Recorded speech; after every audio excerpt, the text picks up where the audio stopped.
Good evening. Welcome today to Black Star Still Rising. And is under our sponsor, the Black Star Group of Black Star Project. And in the memory of Philip Jackson, the founder of the Black Star program, and also the person who has guided in his memory, now guiding the Black Star, is Gloria Smith, the executive director of the Black Star Project. Welcome all of you here today. There's some special things we'll be doing today, including our mystery guest. You can't see that person right now, but they'll be calling in a very special, interesting guest that you'll be happy to hear from. It's been an exciting week for probably many of us, and I do want to send out a special shout out to the executive director of CAN TV, Mr. Darius Hillman, for having such an outstanding programming last week that dealt with the DNC here in Chicago. All the programs that were done in conjunction with what was happening in the DNC is to his tribute and to the staff of the CAN TV and the different channels we have here. And I was excited about being able to watch many of the programs that were going on through the DNC week. I was locked in from Monday through the inauguration or her acceptance speech on Thursday. So it's been an exciting week for me and probably for many of you here today. Can't go any further before I do my special shout outs to Imani Payne, and Rocio Santos, my associate producers, not associate producers, but the studio producers that make this happen and make that happen in time and give me the encouragement to do this only with a mystery guest. How many producers, studio producers, could have a mystery guest and still be able to make it effective? That's what they do for me. Shout out also to the associate producers of the Black Star Still Rising. And that's Dr. Mike Washington and also Ellis Taylor, both of those associate producers that give me an opportunity. And of course, I am your host and executive producer, Stephen Black Butterfly Carter. Thank you again for being here with me today and for this live coverage of this program. Have a few announcements. So I always tell you this. Get your pencil and paper out, you folks at the centers, the senior citizens centers, the Kroc Center, and also the Center on Aging at 79th and Krieger. Hi, I want you to get your pencil and papers out because you're going to want this information that I'm going to be giving to you that's so important and so useful for you to, what we say, viva voce, and that's pass it on. Pass it on to either relatives, friends that you think would be interested. And because we do intergenerational programming, topics that are intergenerational, from teenagers to octogenarians like me and some beyond. So be prepared because we're going to give you some good information tonight and some announcements first of all. That's why I want you to get your pencil and paper out. Black Star Project has this coming week the United States Masters Chess League, and which is supported by the Black Star Project. And Ms. Inez Kelly at the Sulat Center will be the person that you'll be contacting, and the contact number we'll need now is 773-285-9600. And that is for the United States Masters Chess League happening on the 28th of September. I'll get that correction to you, but call 773-285-9600. That's the number for the Black Star Project, normally from 9 until 6 o'clock in the evening. So leave your message. This is the place. If you leave a message, they're going to call you back. If not, Gloria Smith will talk to them about getting that done. But you will have a good experience in talking to the people at the Black Star Project. The other program that we have, and that's the one on the 28th, it's called Building Chicago's Next CEO. That is a program that's going to be dealing with folks from what ages now? The ages, oh heck, I'll get that information for you, but this is a project that they've been planning on for months now, and it's going to take in our youth, the future CEOs of Chicago and America. Building Chicago's next CEOs, the programs that will be covered are fundamentals of management, continuing education, finance, marketing, customer service relationships. At the end of this period, that will go from the September 4th through October 16th. And it's 6 to 8 o'clock. And at the Black Star Project headquarters at 3509 South Martin Luther King Drive, right at the corner of Philip Jackson Parkway at 35th and Martin Luther King Drive. For information on that, please call 773-285-9600. That is the program for Building Chicago's Next CEO. Get on that quick because the seats might close up really fast. We want you to be there and be ready to have the program. But as I said, viva voce, call your friends, neighbors, nieces, nephews, find out, tell them about it, let them call Black Star Project and let them find out whether they are qualified for this program. We'll have more information on this next week, but call immediately to that number I just gave you. I was saying for me, and there have been many questions that have come up during the DNC, Democratic National Convention. There were also many similar questions that came on the month before at the RNC, the Republican National Convention. Some of those questions coincided. Some of those questions are the same for the two sets of candidates that will be representing the Democratic Party and then will be representing the Republican Party. And we're going to give you some more information on that a little later on in the program too. So again, have your pencil and paper handy so you can write down the information about this. I want to also today give you some back information, and these are some of the calls and letters and notes, emails that come in about previous programs. As many of you know, Dr. Mike has been here to talk about dementia from a very personal point of view, that one of his relatives, his mom, is in early dementia stage. And he's been with her through the early stages, and also in the therapy that she is taking now at the Sally Ryan Therapeutic Center in downtown Chicago, right off Chicago Avenue.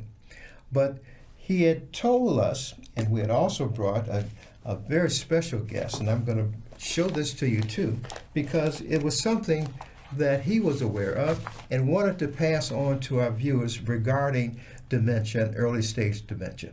And the book is, Oh My God, I'm the grown-up, a conversation on giving care to a loved one and yourself. And this is written by Dr. Cheryl Yarbrough, PhD, who wrote about her direct experiences with her mother who was going through stages of dementia and what she had to do to kind of take control and be, as she says in the title, I'm the grown-up in this situation. For after all these years, the mom was taking care of me from little shaver on up. But this is the book that you can get, and we're going to have her back on the show. We had her back on the show back in fall, but we'll have her back again. So keep that in mind. Again, Oh My God, I'm the Grown-Up, written by Cheryl L. Yarbrough, PhD.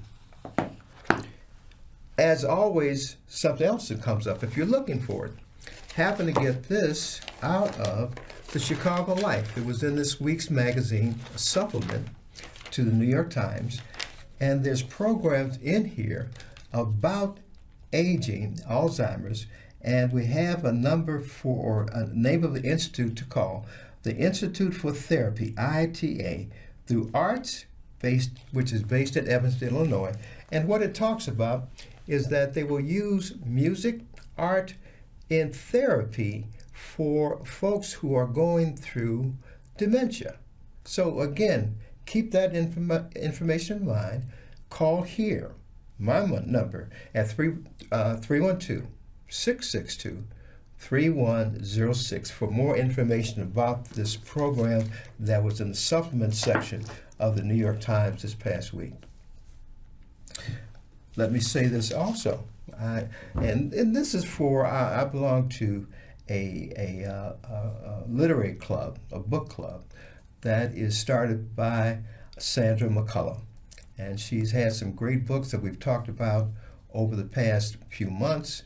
And I have a few that will be probably subject of discussion for months to come. And I thought I was pretty well versed in politics. But what came up this past week that I'm going to present to Sandra McCullum and the rest of the members of her book club is this book, The Art of Power. The subtitle is My Story of America's First Woman Speaker of the House. And that's kind of appropriate. This book just came out, and it's number 2 on the New York Times bestseller list already. But it's kind of a primer. The second chapter, I read it during this national DNC, and it goes into the insides of what the legislative branch of government, meaning the Congress, House of Representatives, Senate, and their relationship to the executive branch of government. And how they work, sometimes in close coordination, sometimes at loggerheads, but eventually come together, and how they come together through trial, error, conflict, but finding compromise, finding a place to come together, finding mutual satisfactory endings, things that they want to happen that they can work on for their constituencies. And those constituencies are us, we the American people, who are the ones who have been watching what's been happening in the past 2 months with the parties that represent us, basically the Democratic Party and the Republican Party. I think what was very significant for me was the atmosphere that I felt. And I think one of the critical messages that came out during the DNC this past week, and I felt it, a number of people felt it, it was a message of joy. And it was said by almost all the speakers, the same message, a message of joy that culminated in the acceptance speech of Kamala Harris. And I was excited by it. And wait a minute, excuse me. Hold on, I'm sorry, I usually turn this off. Hello? Hello?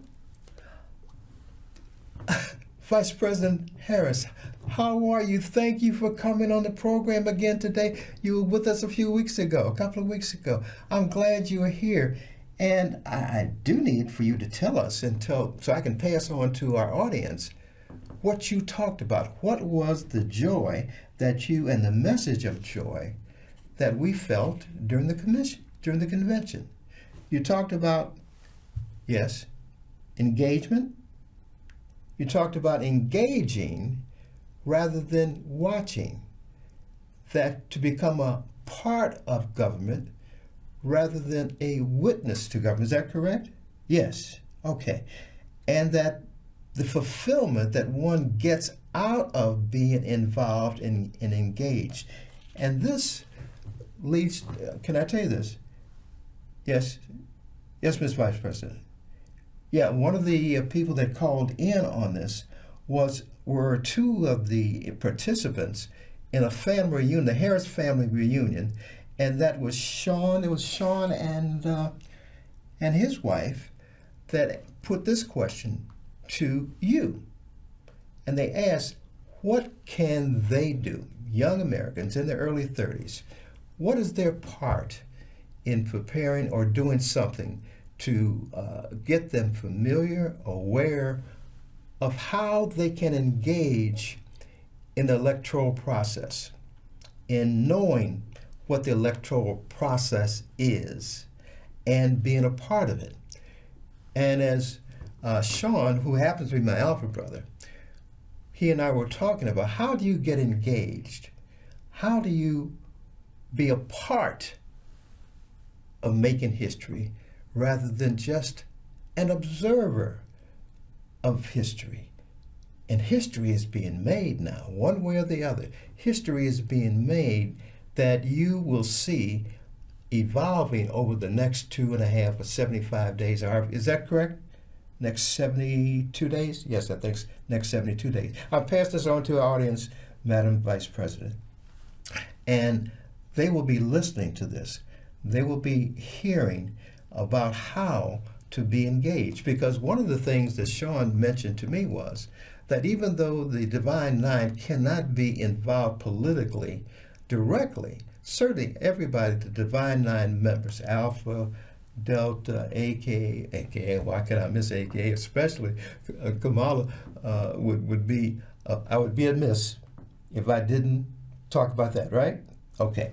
But anyway, even though Greeks, Divine Nine, cannot get directly through their fraternity and sorority, there are pacts being developed that are members, that are members of the Divine Nine, will be very actively engaged in both financial donations, but also volunteerism. We've talked over the months about volunteerism at every age and the importance of staying active. Active to keep you from getting dementia, but active so you are part of making history in this case. If you become a volunteer for either the Democratic Party or the Republican Party, you have a chance to do your part in making history happen. So, I'm going to have some phone numbers for you later on. Until then, take my phone number, 312-662-3106, and I will get the information to you where you can get involved, whether Republican, Democrat, or whatever, independent, that you can be involved in making history happen and not just observing history. So I want you to give me, I know you got to go. I don't know where you're appearing, but good luck. Thank you very much, Vice President Kamala Harris. Talk to you later. Bye-bye. That was a surprise. And also a surprise, too. I want you to pick up this book. It is an exciting book. And there's a very famous quote in here by somebody you wouldn't expect to receive this from. And I'll read the quote to you, and I'll tell you who it's from. It says, "Start by doing what's necessary. Then do what's possible. And suddenly, you are doing the impossible." Guess who the writer was? St. Francis of Assisi. How many hundreds of years ago did he was so prophetic in his way? He made things happen that were not considered possible. And that also dealt with the things that we are involved in, and both parties are involved with. Some of them economic, some of them, as one of our previous callers had talked about, how do we do with students? What do we do for students? How can we start to address the significant financial obligations? I think it was our guest who just went back to USC, and that was Othell Robert Owen, who went back to school but was asking this question: how is he going to handle some of the debt that he, family are incurring, or that he's incurring, and others of his age are incurring as they try to finish and follow their dream in college or whatever career path that they're on. We talked about the economy. That's what the two candidates will be talking about. We talked about drug prices. We talked about women's freedom of choices. Those are the questions that are being brought to us, who are going to be passing on to our elected leaders, or our leaders will be elected, and we'll have to tell them what's important to us. You got to pass that information on so that you become a part of your own future, deciding how your future will be, and that's going to be how you elect folks and who you elect. Another call. I think I know who this one is after he heard Kamala. You know how fast he said, okay. Former President Donald Trump, how are you? Yes, I'm open to whatever you have to say. Well, one of the questions that came up, former President Trump, was your team, your handlers. I shouldn't say this. They refer to as handlers, and I know you wouldn't like that. Talking about somebody handling you, you've got too much. Can I say pride or ego to say that somebody's handling you? But they want you not to be on mic all the time. I know that's not something that you would ordinarily do, to not be on mic and be able for folks to hear what you're saying all the time. Why do you think they don't want you to be mic'd up all the time, as opposed to only being mic'd up when you're talking? You said they told you what? Oh, I think I understand now. It's when you're mic'd up all the time, they are afraid that you're going to go off script, that you won't be, they're afraid that you won't be following the teleprompter? Okay, I understand. I've seen you, and many of us have seen you when you've gone off the teleprompter, and you did a little rambling a little bit in your acceptance speech. I remember that last month. First 30 minutes of your acceptance speech was, pretty good. You were on target. You were on point, on message. Then that last, I think it was 53 minutes and 42 seconds, where you kind of veered a little bit. Yes, you did veer a little bit. No? You said you didn't. You did not. Okay. I'm sorry. Okay. No, you got to go. I know you got to go. But at least that if you brought that point up that we wanted to talk about, what the debate is, they're debating now. Both teams are debating whether they're going to be on mic all the time or off mic. And that means that the spontaneous things that our former President Donald Trump kind of likes. He likes going off the record and saying things that kind of questionable, but it resonates with a number of our voters, right? And he likes to make contact with them. So that's one of the things, and why I think if Vice President Kamala was on now, she would say, keep that mic open, because I want to hear what Donald has to say, even if he goes off message, off the teleprompter for a minute. We had some questions that came in before, and some of them are still being addressed. And I want to address them again and bring those out. And as soon as we get the answers to these, we will get back to you. We had the question that came up, and this was from Nathan Kirkwood at an octogenarian, an account for the last 64 years. This was more of a suggestion from him. He said, can we consider having established an SBA-assisted center in every bank with a 20-week class period training in the financial parts of being in business, of being an entrepreneur? And at the end of this 20 weeks, they will receive a certificate for entrepreneurship. So, Mr. Kirkwood, we will pass that on. I know that our presidential candidates are listening, and even their vice presidents. This is something that they will address, I'm sure. We also had the question this was from Stephanie Gordon, who had talked about what's that down ticket? And this was brought out in the conventions, both conventions. They talked about how important for either the Republicans in getting their people down ticket or the Democrats who want their people elected down ticket. And that's what the art of power and what Ms. Pelosi talks about and why that's important. So all of you, whether you're Democrat, Republican, we want you to know, we want to inform everybody. We want to be very partisan about this, nonpartisan about this, so that you're aware of what you can do.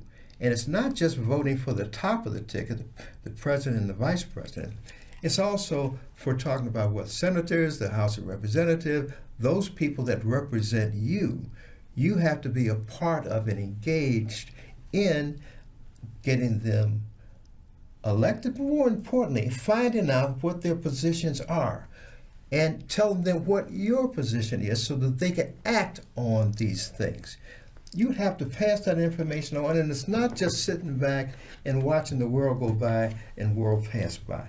You must be a part of this electoral process, so important now, over these next 72 days, where Kamala Harris and Tim are flying for the Democratic for the Democratic Party to be victorious, and Donald Trump looking for support again for being the representative of the Republican Party.